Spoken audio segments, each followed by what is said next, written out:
ঠেকুয়া ঠেকুয়া ঠেকুয়া, Instagram খুললেই শুধু ঠেকুয়া, তাই জন্য বসে পড়লাম আজ ঠেকুয়া বানাতে। 2 কাপ আটা, 1/2 কাপ সুজি, আর 1/2 কাপের একটু কম হচ্ছে দিয়েছিলাম চিনি। তার মধ্যে অ্যাড করেছিলাম নারকেল কুচি করে কাটা, আর নারকেলটা খুব ভালো লাগে তাই জন্য আরও কিছু গ্রেট করা নারকেল আমি এর ভেতরে অ্যাড করে দিয়েছিলাম।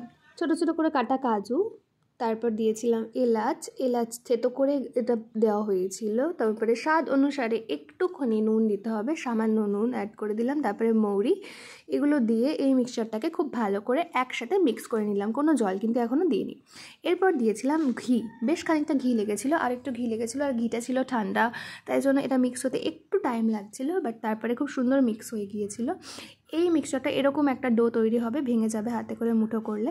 তারপর অল্প অল্প করে জল ছিটিয়ে ছিটিয়ে এটাকে মাখতে হবে, ডিরেক্ট জল দেওয়া যাবে না, ছিটিয়ে ছিটিয়ে হালকা হালকা করে মেখে নিয়ে একটা মোটামুটি শক্ত ডো তৈরি করে নিতে হবে। খুব শক্তও না, খুব নরমও না, মোটামুটি একটা মিডিয়াম এর ডো তৈরি করলাম, আর এইরকম একটা সুন্দর ঠেকুয়া তৈরি হয়ে গিয়েছিল।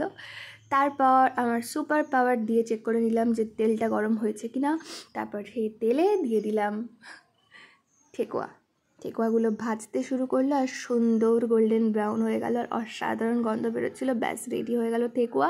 এবার যখন ইচ্ছে বানিয়ে নেবো আর খেয়ে নেবো সুন্দর সুন্দর ঠেকুয়া।